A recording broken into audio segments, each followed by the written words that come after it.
We're going to talk some golf again tonight on the Teen It Up podcast edition. I'm your host, AC, with DFS Karma and BetKarma.com. As always, I got Sam Sherman in the house. We're going to talk about last week's tournament, the Amex Open. We're going to talk about this week, the betting card. I hit again for a second week in a row. DFS was great. Great time, Sam, leading off. I'm not going to lie. Last year, I think I started down the first 3 or 4 weeks, so it was great to get on the horse for the second week in a row. Again, my picks go to betkarma.com. How was your week in DFS? What did you think of the tournament?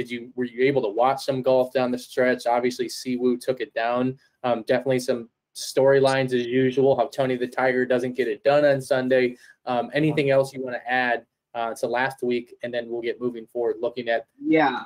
Your big win came at the expense of me as usual. I picked Cantlay, my one and done. Guy goes 18 under on the weekend and loses. So that was awesome. I feel pretty good though, because last year, like after COVID, like you were like smoking hot, and I was like, I swear to God, I'm not gonna let this punk like. Yeah. And I went on a run for the ages. So if that's gonna happen again, that's fine. I mean, good call on Siwoo. It's a little frustrating that I saw you bet that.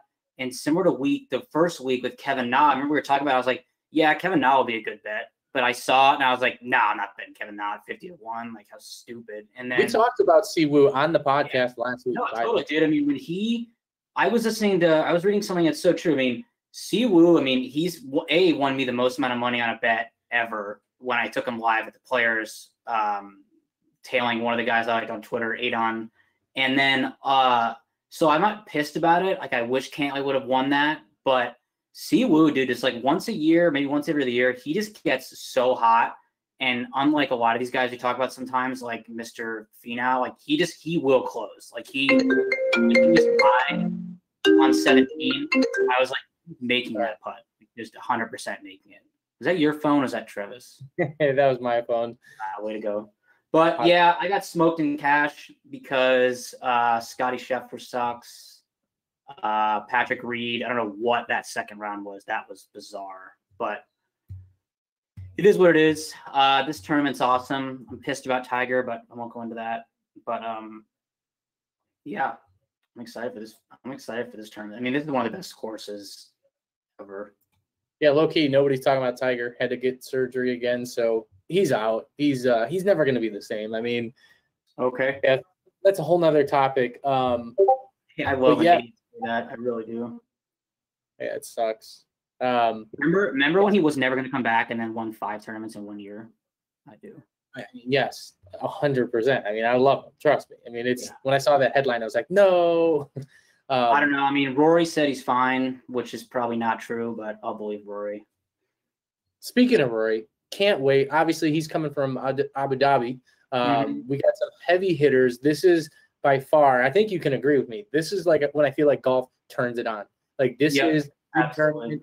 There's big guys here. I know there's the Sony Open, and there is some other nice tournaments to start the year, but for whatever reason, I feel like this is when my eyes are more open to the tournament. I just love Torrey Pines. Maybe it's just that, but of course, like I'm sure all other podcasts out there this week, you're going to hear the angle of you need the big bombers, the drivers, definitely accurate, and we'll hear your analysis on that. I mean, this is just like a pros course. I mean, these are the ballers are going to win here. We'll talk about projections portal as always. Just taking a quick glance, at some of these guys up top, it clearly sticks out again for like the third week in a row. I'm going directly towards the win odds column in the projections portal.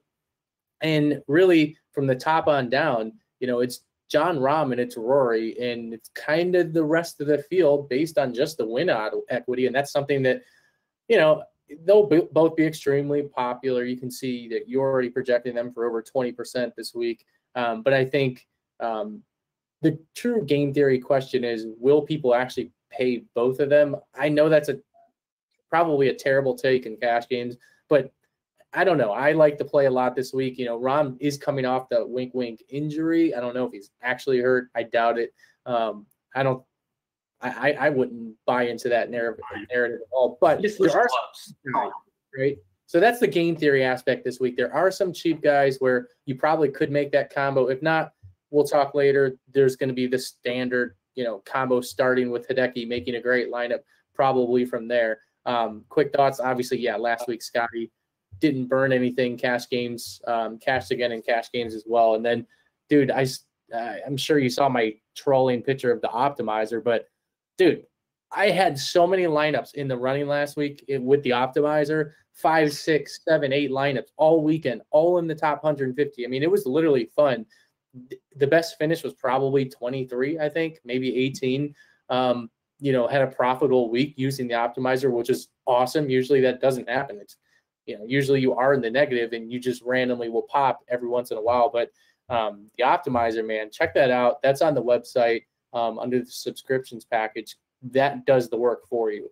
I'm happy to talk about more in Discord as to kind of how I filter it, I guess. I gotta say, this seems like a shameless plug, but I mean, it's really not. I like that optimizer, honestly, and like I'm not even an optimizer person really, but I'm talking like golf, NFL. It actually does do what is probably one of the most overused phrases in the DFS industry is like correlation. It actually does like do that for you. It's like the smart diversity setting. So a lot of ones, it's like golf is a tougher example, but like in football, it's like it's already doing the game stack for you, or what would make sense. Like in Showdown, it's like you're playing 4 guys in this team. You need a run back, probably a wide receiver, running back. So in golf, I've noticed it kind of does that, where it kind of gives these guys, it gives you a kind of an all upside, kind of high risk, high reward lineup, which I like a lot. And so anyone who's already subbed or not subbed, I recommend using. It's really, really, really good. Well, also too, like, and again, before we move on to like some of the next tier of players, and I want to hear your thoughts on the course. I like how you break down the course because you know it very well. Regarding the optimizer for golf, like I challenge anybody that's listening, give our optimizer a try. Make 150 lineups or just do 20. There's a 20 max entry. I know for a fact, there's tournaments on DraftKings and FanDuel where you can max enter for 25 cents. You're spending like $36, I guess, quick math in my head, maybe $37 to max enter. I challenge anyone that's listening, try our optimizer, pick out some of the guys through the projections portal. Again, we'll go through our normal chat here in a second, but like already I'm looking at some guys like Brooks sticks out, just the color. I mean, that's why I love our projections portal. He's going to be low owned. So Siwoo, again, he's quote unquote tired. I mean, that's the joke. So he's exhausted from winning. Low owned guys, adjust your player pool a little bit, lock a couple guys in if you want, put them at 50, 60% and let the optimizer do the work. I promise you will have some fun. You will have some lineup sweating. It's very hard to win tournaments making just one lineup. I make just one lineup because I like the single entry stuff, and that's the main crux of the podcast. But again, I think everybody out there needs to challenge their play a little bit this year because golf, you can accidentally get lucky. I think the optimizer for golf is the best sport to do it because nobody can predict cuts. Let's be real, Sam. Like, this. I mean, some of the best players in the world, they're going to miss a cut. And you have guys that potentially can get 2 days of accumulating points who technically suck, but they beat like how about last year? How about last year when DJ shot like 82 with Drew and then won like 4 of his next like 10 tournaments? Yeah. Like, okay. Like what? I mean, like, yeah, no, I just to go on. Yeah. And the optimizer is lucky for better or worse. Like it helps you win money. So try it out. Okay. Sam, talk to me about the course. Yeah, like you said, I mean, it's going to be regurgitated a lot of people. You have 3 rounds at Torrey Pines South, which is the famous one. That's like where Tiger won like 08 US Open, where the US Open actually is this year. It's really long, thick, rough, small greens, putt putting.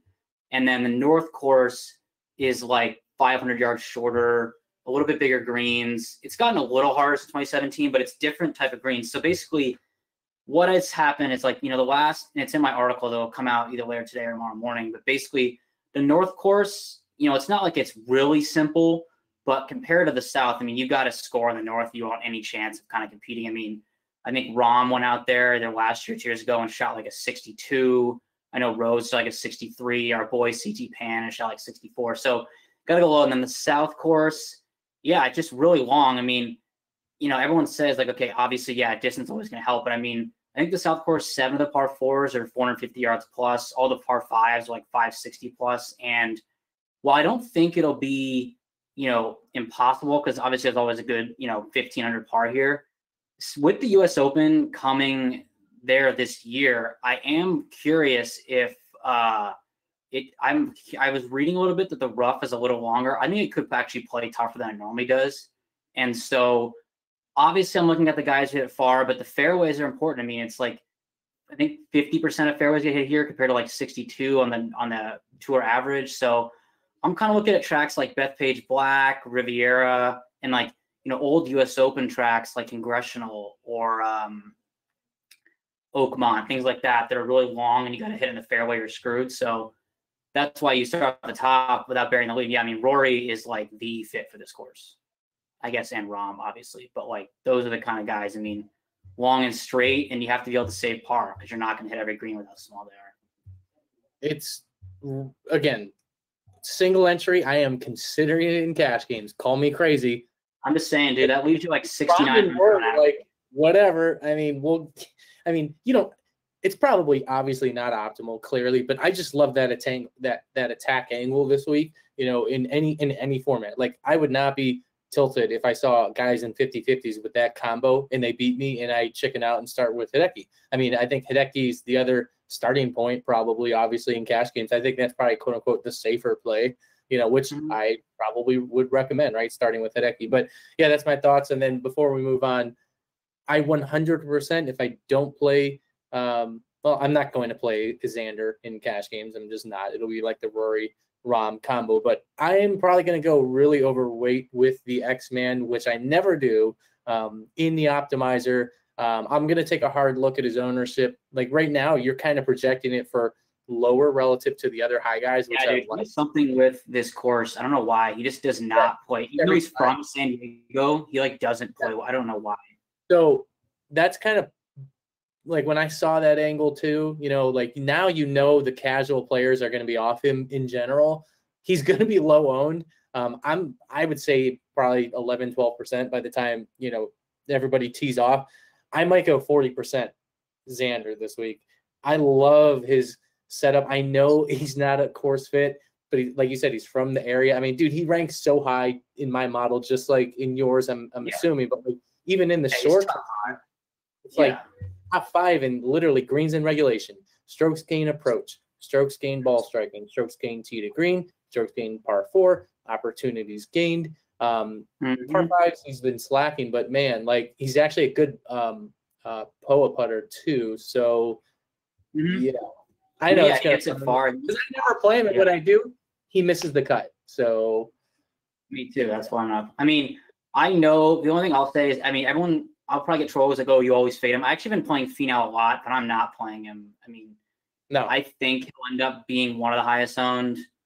And I mean, I don't know, dude, just the third highest priced guy and like not a win. I mean, I'm just saying, like, when you get to that point, I mean, you kind of have to finish in the top 5, which he's done a lot, and like, or have winning up. I mean, his winning equity is just so low, and he's just going to be so popular. Like, I just would rather pay 300 more for Rory, or I'd rather go back to Reed, who burned everyone, and no one's going to play him now. And then one of my favorite plays in the entire field is Harris English in 98. Oh, like that. He ranks number 1 for me, dude. I mean, here's the thing. You'll see my article coming out. Harris English, like, I think it's weird for a lot of people to see him in this range.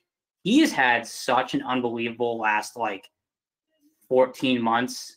I mean, I think he has 9 top 20s or so in his last, like, 20 starts. He finally got a win at a tournament he probably shouldn't have been at. He is playing so well stats-wise. He ranks top 20 in every single thing I'm looking at. I mean, form is there. Course history-wise, I mean, he's played a lot. He has 2 top 10s, a 14th. I mean, I love Harris English, and I think just based on name recognition and, not being on the same level as Reed or Rory or Rahm, I don't think he's going to be that high on, and I love him this week. Yeah. I mean, again, I'm looking at the projections portal, trying to get you guys more active in this free, by the way, it's a free feature. He's popping, as they love to call it, in the value section. And I love the value section in all of our sports. I can quickly go to NBA, NFL, it doesn't matter, golf, same thing. Yes, no matter the company out there, the data is never an exact science, but it generally will guide you in the right direction. And our projections really like the value for Harris English this week. I think he's a great play. I think he's overpriced, kind of, but I think an awesome play in tournaments for what it's worth. Dude, his last 5, something I look at it, not on our portal, but something I was taking, like, over his last 5 tournaments, like, per tournament, he's averaging, like, 22 birdies and only, like, 6 bogeys. He's averaging, like, 108 DraftKings points over his last 5 events. I'm just saying, I mean, he's a scorer. I mean, it's weird because I just think you don't see him. Like, he's 16th in the world now. I mean, he's a good player. He's definitely got a lot better in the last couple of years. We played a lot of him, and frankly, again, I don't know if you can sort it on your end. I'm actually sorting on mine. Sorry if it's not populating. The win odds are truly incredible for Harris English. I mean, you're wedging him in between the X-Man himself and Finau and under Hideki. I mean, yes, 9,800 seems like a lot, but according to the projections portal, the win odds equity market that Las Vegas is baking in, they're telling you Harris English has a strong chance of winning this tournament. Okay. All right, let's move on. So this next kind of range until Hideki, in my opinion, probably all low owned for, whatever. You guys can pick whoever you want. The one guy I like, if he is lower owned, I need to take a look later in the week closer to lock because I like Hovland a lot. That's the only guy here. But I'll probably, again, if I don't start with a Rory combo and just roll with it, I'm starting my main lineup this week. No doubt about it. Probably like you too, Sam, is with Hideki. He'll be mega chalk, in my opinion, at 9,200.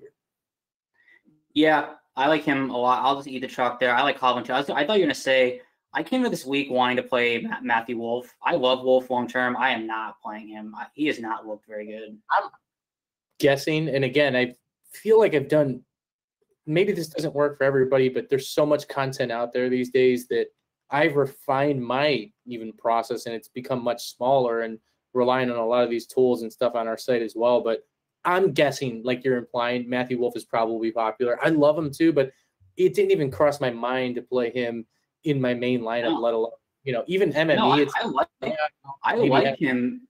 But yeah, I like him. He was good to me last year. I don't think he's like bad, but like, looking at his last couple of tournaments, I mean, he's off the tee game, his absolute best part of his game. He's been negative the last 3 events. He is a good putter, but I don't know. He just hasn't really. I think my ownership right now, it's only Tuesday. I think it's going to be higher than that. I think he'll be like a top 6 or 7 owned, and I don't have interest there. I'll start as we keep moving down. I'm playing Bubba Watson. Yeah. I mean, I don't think this is your quote unquote Bubba course, because I mean it means you got to play him. But he actually did win here a lot of years ago. And for me, he's first tee to green, 4th off the tee. I mean, he hits it a mile. His putting on POA is not great, but Bubba, that's kind of how he is. I mean, course history, I mean, he's never finished worse than 23rd here. He came 6th last year. He hasn't played in a while, but I think Bubba, I mean, because once he gets it going, I'll give away this. I bet Bubba. I liked his number. I think this week we didn't mention at the top. I think there's an advantage on guys who start on the north versus south. I just didn't want this number to go away, but I like Bubba a lot. And then no one's going to play him, but I'm playing Jason Day, 2-time winner. So I saw your comments on Bubba. I saw the bet on Bubba. I'm actually not making my bets until I see a little bit more with the 2 times, whatever. So you like the North Course startup though for your bets? Like if you I mean, I don't know. There's obviously I have to look into it. There's obviously everyone always can find these trends and stuff like that, and whatever. But I think it's a huge advantage to, at least in my opinion, maybe it's not, to start in the north, have a good round, and then when you go to the south course, the harder one, you play it round 2, and then on the weekend you've just seen the course more recently, as opposed to like hard course, maybe shooting 66 to make the cut, and then having to go back to this like kind of more of a grind. So I think. No, yeah, you're right. I mean, even me looking at this live, checking. I mean, we're doing the podcast Tuesday. Y'all are listening probably either Tuesday evening, the night, or Wednesday morning. But the latest up-to-date weather forecast, I would definitely lean AM round, no doubt. And obviously, if you can find in the North Course AM, then that's the route. if you want the even bigger edge, I guess, especially for the prop players out there, Monkey Knife Fight and Prize Picks, etc. So, yeah, I want to look – because I like your call on Bubba while you were talking about him. It's not that I was hesitant. I mean, dude, golf was, not happening for, 3 months, I feel like, or something. I know there was the Masters, but Bubba was on fire to finish the year. It just sucks.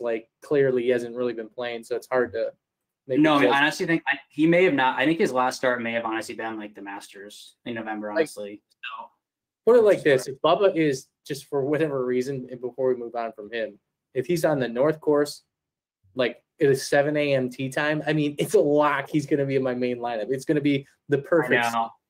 Yeah, so I agree. We'll look for edges this week, I guess, with that. As much as I love the Rory-Rom combo, my God, if I see Rory and Rom, at 6:30, 7 a.m. on Thursday, I might just roll that route and just say F it to anybody in the mid-tiers and, pluck guys. Because it does look like an edge this week. I mean, you just got to roll with it. Most weeks, there is no edge, at all. But, I'd say 1 out of every 5 or 6 tournaments, there's absolutely, especially for DFS sake, especially for props. Yeah, I mean, there could be easily a 3-shot difference, which I don't know, to the average person it's something that's enormous. But I mean, Scotty, I will play some Scotty and MME real quick. I just wanted to say that Scotty Shepherd, oh baby. I mean, I hope he's 7% owned, 5% owned. I'm definitely going probably 3x him on the field, even though he didn't look good at all. His approach game sucked. I just want some leverage. So I figured he burned enough people that they ultimately won't click his name. I'm sure Jason Day's going to be popular, by the way, man. He's probably going to be I don't know. I mean, I just think I have him creeping up because I had him yesterday before I I updated our stuff. I had him at 9. Now I have him at 12 or 13. I mean, if he gets to 15 plus, I'll lose a little interest. But I mean, people just don't like to play him because he was bad for a while. He's always hurt. But I don't know. He ended the last year pretty decent. He's won here twice. Obviously. I like Jason Day a lot. I mean, I was actually looking because I had some time today. It was funny. I was looking back at my old notes. That's why I love golf, because you can use old notes. I have these old notebooks for betting / DFS, but it's the same thing. And Jason Day literally pops up in all my notes from 2017, 2016, 2018. It's very, he just lingers, in all my notes. I'm looking right now. Yeah, I mean, that was the year he won. He was 5%, Torrey Pines. But yeah, I like Jason Day a lot. I think he's cash game playable for sure. I do too. I have a question for you because I'm full fading him. I don't care. But in MME, are you going to play Ryan Palmer and how much? No, so these are guys that I'm trying to get better at. I'd say I'd grade myself as a C- MME player, maybe C+ at times. Dude, 20 plus Ryan Palmer, oh my God. Plus Ryan Palmer. Yeah, no, if he's 25%, no way. That is the biggest red flag. That's like playing a 25% Keegan. I actually like Billy Horschel's the same player, if not better. And if he's half the ownership, I'll go with Billy. I mean, I would trust Billy in freaking cash games, to be honest. I mean, this week, especially with the win. I'm not sure how popular it is. I will play Will Zalatoris, that young kid from Korn Ferry. He would have already been a PGA Tour full member last year if it wasn't COVID. Yeah, he's so good. Model. Yeah, I mean, he'll pop in a stat model just because he has less rounds, but he is really, really good. I do like him. I made my weekly donation for my Louis bet. Louis can win this. Dude, if the weather's bad,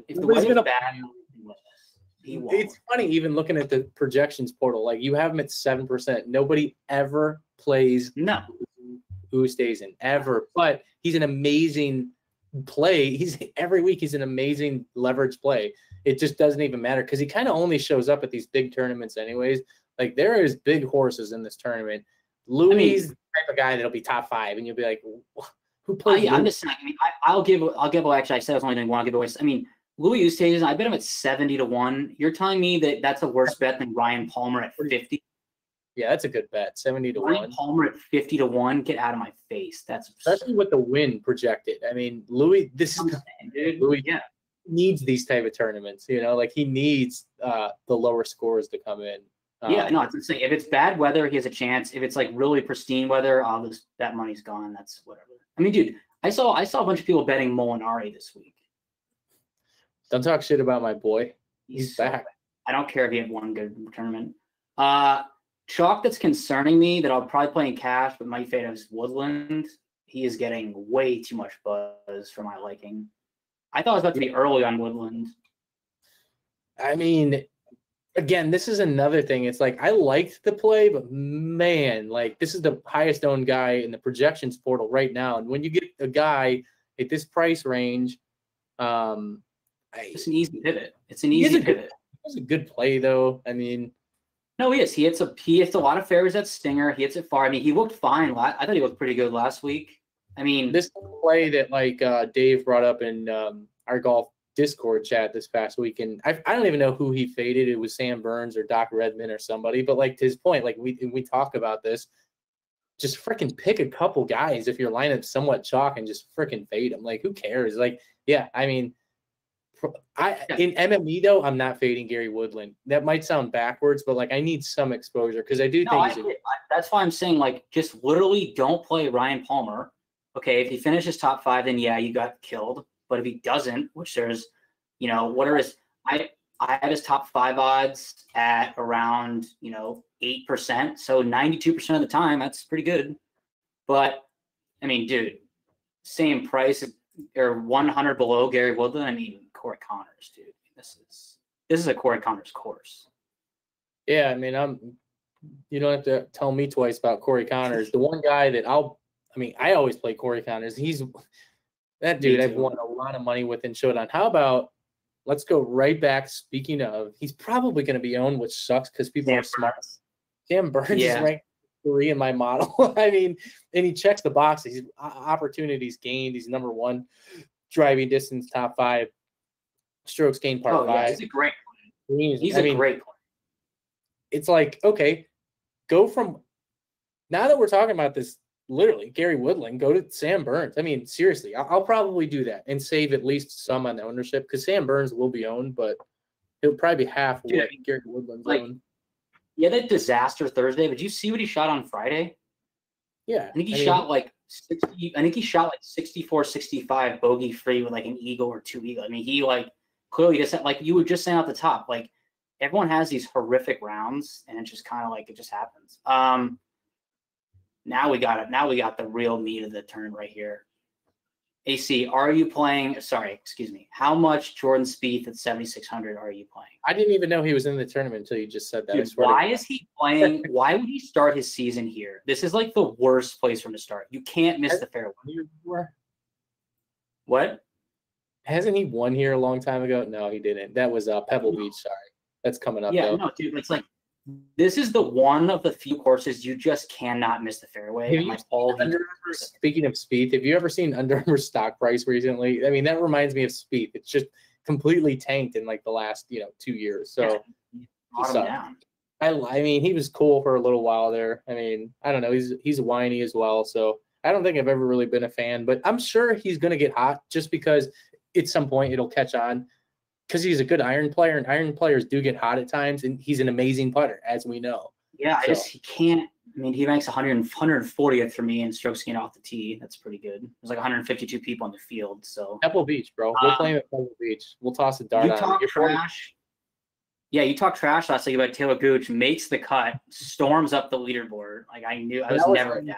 Unbelievable. I pivoted Seb Straka in my main lineup to Gooch because it was the way that you conveyed it in your content and final thoughts. And I was like, shit, I think he's leaning Taylor Gooch. Honestly, you made me switch him. And it turned out to be huge because Straka, I think, just tanked. And he was I played him both in my main lineup. And yeah, Seb is a bad person. That was actually the difference. Thank you. But yeah, Taylor Gooch is a good iron player. I'm not playing Taylor Gooch here this week at all. I'm not even touching. I'm not touching him. I think I'm going to play Sam Burns. Frankly, literally, I don't know who else I'm even touching in this range. I mean, that's why I'm like going down. This range is. Oh, we got a lot of loaded players. We got Carlos Ortiz, the wagon. He's projecting very well. Charles Howell burned everyone last week. I know he's not a bomber. He has made 10 straight cuts here with 4 top 10s. Just saying. Yeah. He's actually finished outside of the top 20 twice in 10 starts. He lacks an upside, as they say. He does. I just like him cash. Charlie Hoffman, I'll go right back after he torched me last week. Oh, no, don't No, go he didn't there. torch me. I'm not going there. He's hurt. Chaz Hoffman? Charlie Hoffman? Is that what he said? Yeah. Is he hurt? Really? I did not know that. He withdrew last week. I mean, I'm not touching that guy. Oh, that's true. He did withdraw. I don't know what he would, because why would he be in the field if he, like, I don't know if he just was. And for the record, if you do have to pick between Rahm and McIlroy, I'm going Rahm all the way. I'm going McIlroy because Rahm did withdraw last week. Again, I'm not holding it against anything, but if you had to flip a coin, I'm going to lean Rory, by the way. I don't think Rahm's hurt, though. He just has those new clubs, which I don't know why he withdrew, but I don't think he's hurt. Maybe. Real quick, keep going down because we only have a couple minutes left. Man, Maverick McNeely, I guess. Eric ran Ruins down here. I mean, these are, to me, let me just rattle off a few names that I'll add these guys to my MME pool. I know for a fact I will. Lanto Griffin, no question about it. You mentioned Carlos Ortiz. Add EVR. He's a good if it gets bad. Like EVR, I probably will go. Your boy Doug Gim. He just every week in the projections portal, it's like Doug pop. So I know. I'm gonna say stuck to the projections portal. I'll keep going down. Doc Redman, I'll probably add only because he burned everybody last week. So I'll probably 3x the field on him. For some reason, every week you love Cameron Dragale. Like I'll take your word for it. He like pops in the model in the projections. Yeah, I'm playing him again. Johnny Huh? Yeah, your boy Huz down here. Luke List. I don't know if he's going to be popular, but Luke List, remember, last week, Sam, remember when I talked about Luke List? He was looking really good, actually, this past weekend. I didn't see his putter. I don't know if you can bring it up. Did he gain strokes putting? I mean, that would be the only scary thing. But I have not looked. I'll look right now. I'd be shocked. If you want to make a Rory Rahm lineup, like Luke List is the easiest play of plays down here. Like he's the same. I have the ultimate Galaxy brain. He's actually going to be in my article too, but I think super high risk, but he's been playing well. 7,000. Luke List lost 3 strokes putting last week. 7,000. Matt Jones, Australian. He gets super hot, and his approach game isn't great, but he ranks for me top 30 in putting on POA and birdie or better in his first bogey avoidance. He hits the ball really far. He 2 weeks ago, like on the weekend, went 63, 64. He's been playing pretty well. He's played decent enough here. But it's like he'll be sneaky distance. I mean, just form-wise, he's made several cuts in a row, and trying to find what he's been finishing. Yeah, I mean, he's finished 21st, 11th. His approach game's really nice. He's off the tee sucks, which concerns me because he has a lot of power. He does miss the fair, which is concerning, but he just has he's like a lot of these guys I play that are losers, where it's like he either just has it or he just kind of misses the cut by 1,000. But I just like that he has like eagle upside too because he hits it so far. Has played here quite many tournaments. I always value a lot of people when they look at course history. It's like, did he play here and did he play well? I value almost the same, like if they just played here because they know the course. That's an interesting play. I mean, he will not be owned at all. That's actually a really good call. If you want to play Rory Rahm, which I would not recommend because he's like 6,900 average. I mean, I like Wyndham Clark at 68. I'm going to lose money with Kyle Stanley at 67. Yeah. Justin Suh at 66 is someone no one to play. Another guy who's young. And then Johnny Vegas, 6,500. Yeah, I saw Vegas down there. What's his name is down there too?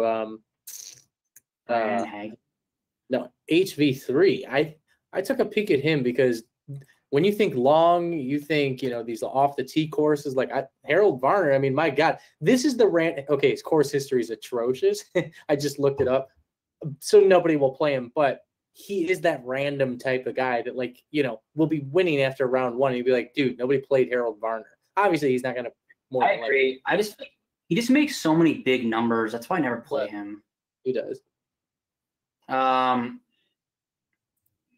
Played Rory Sabatini showdown last week. He's a go. No, I ain't playing Rory. This isn't a Sabatini course. What about Will Gordon down here, 6,300? Yeah, I thought about him. He ranks comparatively, I rank obviously everyone. He has compared to his price, if I have my rank of him versus price and DK, it's pretty strong because he has a good approach game, makes a lot of birdies, but he makes a lot of high numbers too. I don't know. I hope people play Bo Hostler because he came like top 10 here last year. My God, no. Yeah, I mean, honestly, like those 4 guys I said in the 6,000s are probably the only guys I'm playing. Maybe, why is Pat Perez 66? That's interesting. He's from here. Yeah, and again, down here, what I do is last thing I'll summarize, and we'll kind of close the pod up with our bet of the week. When I'm making the optimizer, the MME, the guys down here, like 6,000s and above, like I literally X them out of the pool so the optimizer can't drop them in my lineup. So, I pick a few guys, like I mentioned a Will Gordon, somebody Justin Suey just brought up. I mean, there is a few guys, like you always want to leave a couple, like at like 2% just in case, like Keith Mitchell. I see him right now, 6,700. Like, it's not Bermuda Keith, but play him at 5%, and when he's owned at 1, and you're 5x the fee. You brought up Wyndham Clark. That's actually an interesting play at 6,800. Like, I mean, if he's going to go 4% owned, go 8%. Like, you got to make a couple stands on some of these random guys, because some of these random guys come top 20, and you just need them in your lineup. And some of them like accidentally have a couple extra eagles, and that's how you take down the GBP. All right, so that does it. As always, you can find all of our content, dfskarma.com. Most of the stuff's free. You can hop into our Discord chat. You can follow along with our core plays. All that stuff's under the subscriber stuff. If you want to actually win in the betting, or at least see what we're doing to, get an edge on the field, then head over to betkarma.com and check out those premium packages. Who is your pick to win this week that's not named Rahm or Rory? That's the one I already said. I mean, yeah, assuming it can kind of fall the right way. Bubba Watson, 50-1, I like. I won huge here a few years ago. Yeah. I'll finish with I'm looking for my pick right now. Man, I can't do it. I got to check the odds, but I think I would go with Victor Hovland as that random guy that's like got a good price, but definitely has the upside. So I'll probably look to hopefully add him to the card. All right, guys. Good luck this week. Thanks. We'll see you next week.